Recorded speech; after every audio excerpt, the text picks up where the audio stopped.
안녕하세요. 오늘 소프트웨어와 AI에 대해서 강연을 하게 된 한국건설기술연구원의 이종원 연구원입니다. 오늘 제가 첫 번째 강의로 들려주고 싶은 이야기는 많은 꿈을 가진 저는 왜 디지털 건축가가 되고 싶었을까? 라는 강연으로 진로에 대해서 얘기를 하고자 합니다. 우리나라에는 과학기술계에 정부 출연 연구소가 25개가 있습니다. 그 25개는 각 영역에 따라 나뉘는데요. 저는 건축, 토목, 도시 분야의 과학기술을 담당하는 한국건설기술연구원에 소속되어 있습니다. 저는 한국건설기술연구원에서도 국민생활연구본부, 건축정보기술연구센터에 소속되어 있는 이종원 연구원입니다. 이 국민생활연구라고 하면 이게 뭐지라고 생각하실 수 있을 텐데요. 이런 과학기술을 가지고 우리 국민이 아니면 사회가 어떻게 영향을 미치는 데에서 구체적으로 연구하는 부서입니다. 또한 건축정보기술연구센터는 건축이라는 전공을 가지고 데이터, 기술을 연계하는 그런 연구들을 진행하고 있습니다. 저는 전공으로 건축공학과 도시계획을 공부했고요. 지금 하고 있는 연구 분야를 짧게 말씀드리면 여러분들이 많이 이런 얘기를 들으셨을 거예요. 건물 에너지의 온실가스를 줄여야 된다. 왜냐하면 온실가스가 많이 나오는 것 중에 건물이 한 부분이기도 한데요. 이런 온실가스를 줄이기 위해서는 데이터를 보는 게 상당히 중요합니다. 그 데이터를 봐야 얼마나, 어떻게, 언제까지 줄일지를 알 수 있기 때문에 이런 많은 데이터를 보는 걸 바로 빅데이터 기반의 온실가스 감축 정책 쪽으로 연결이 되죠. 또한 그린 빌딩, 제로 에너지 빌딩은 들어보셨어요? 이러한 온실가스를 줄이기 위해서 어떻게 하면 에너지를 줄일 수 있을지, 녹색 건축을 할 수 있을지 그런 기술과 정책을 연구하고 있습니다. 또 제가 집중적으로 하고 있는 연구는 저소득층의 노후 건축물을 사진을 가지고 이 집이 좋은지 나쁜지 판단할 수 있는 새로운 방법을 찾기 위해서 노력하고 있고, 이 내용에 대해서는 다음 강연에서 들려드리고자 합니다. 이렇게 말하면 저는 이제 국가연구소에 과학자시네요 라고 할 수도 있지만, 저는 또한 사회혁신활동가라고도 얘기하고 다닙니다. 지금 과학기술정보통신부에서는 과학기술을 가지고 사회 문제를 해결할 수 있는 여러 가지 문제를 뽑았는데요. 총 41가지로 선정이 되었고 중장기 계획으로 5년씩 짜 나가고 있습니다. 이 41가지 중에서 저는 에너지 빈곤 분야에 대해서 전문가 자문 활동을 하고 있습니다. 또한 환경부에서는 SDG, Sustainable Development Goal이라고 KSDG를 중장기 계획을 짜고 있습니다. SDG는 UN에서 나온 지속가능한 개발 목표로 전 세계가 이행해야 될 목표로 잡고 있습니다. 한국에서는 K라는 K-팝이나 K-방역처럼 KSDG로 이 구축을 해왔고, 저는 17가지 목표 중에서 4가지 그룹 중에 번영 1그룹 대표로 활동을 하고 있습니다. 또한 여러분들 세밭이라고 들어보셨는지 모르겠네요. 세상을 바꾸는 시간 15분. 저는 이 강연에서 제가 아까 말씀드렸던 이런 저소득층 노후 건축물의 이미지를 가지고 판단하는 딥러닝 기법을 발표하기도 했었습니다.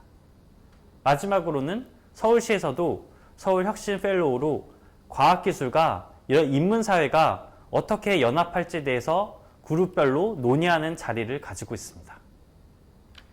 우선 저는 여러 가지 진로를 말씀드리기 전에 우리 미래에 대해서 한번 말을 하고 싶어요. 이 그림 한번 보실래요? 1965년에 이 만화를 그렸습니다. 그런데 이 만화의 내용을 한번 볼까요?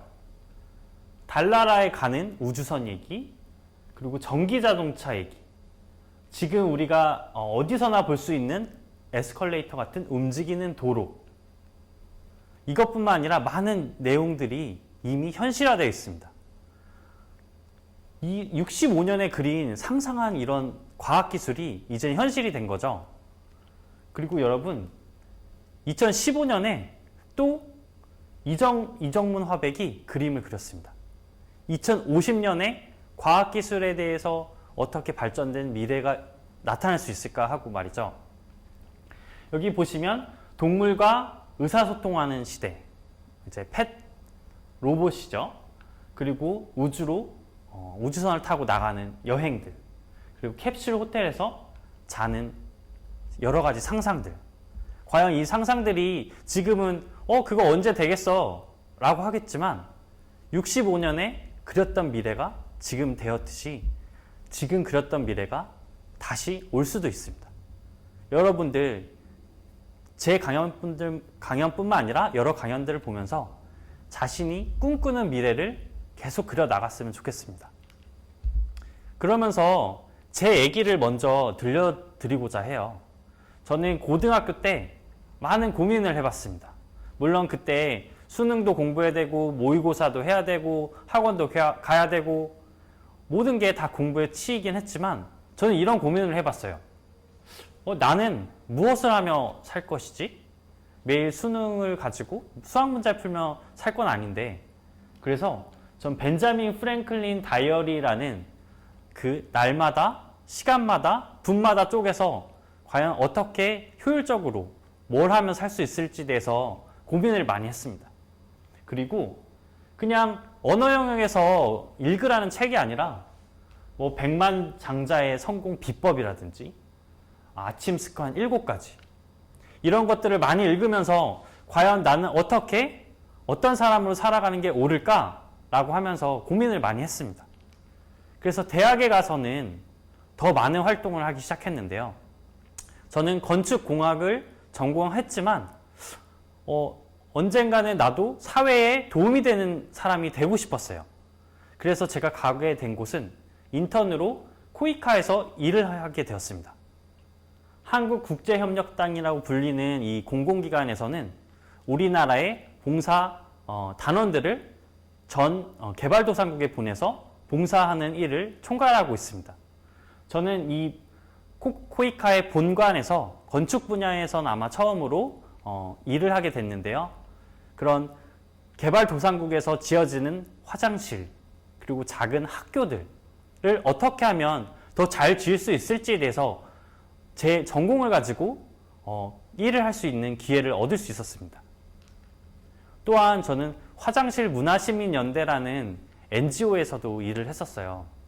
아마 화장실 문화시민연대가 뭐지? 라고 하실 수도 있는데 아마 이 그림을 보시면 다 아실 거예요. 화장실을 가시면 아름다운 사람은 머문 자리도 아름답습니다 라는 이 문구를 보신 적 있으세요?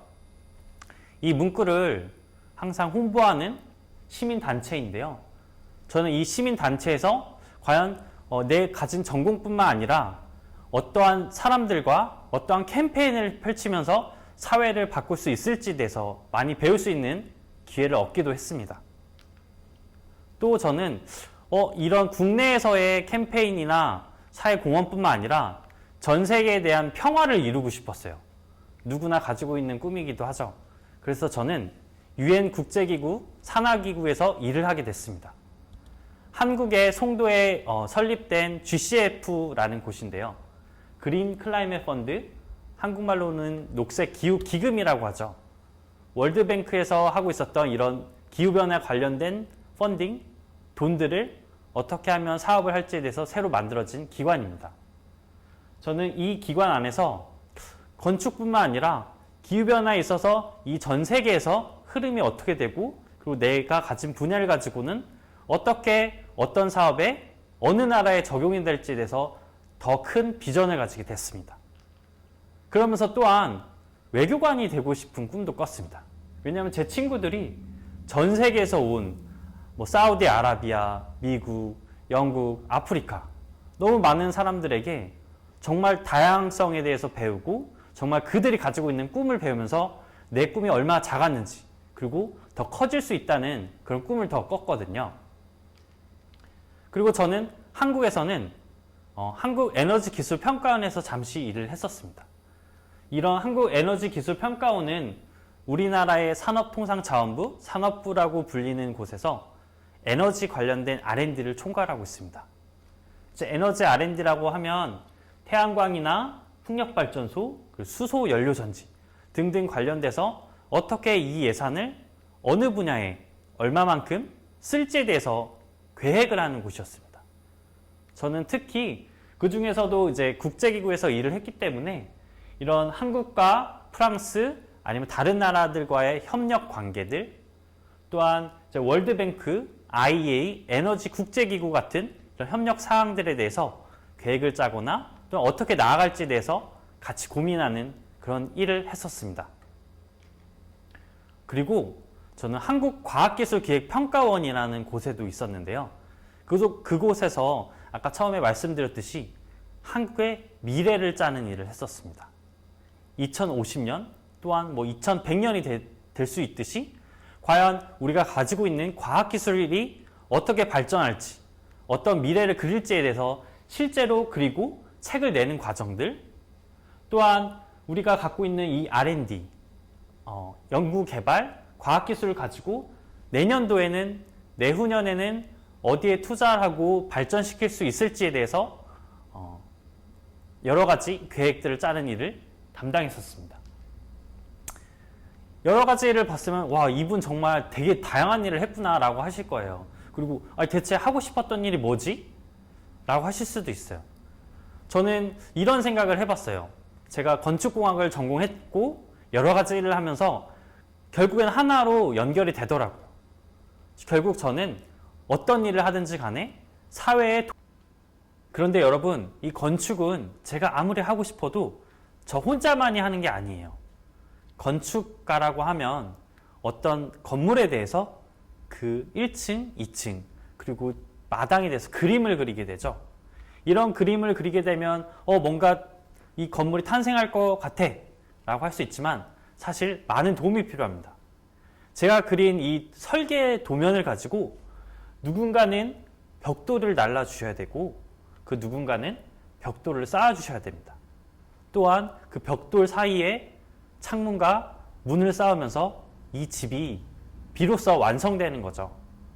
이렇게 제가 건축가가 되고 싶었지만 나뿐만 아니라 많은 사람들의 비와 도움 그리고 협력이 있어야지 이룰 수 있다는 것을 저는 알게 됐습니다.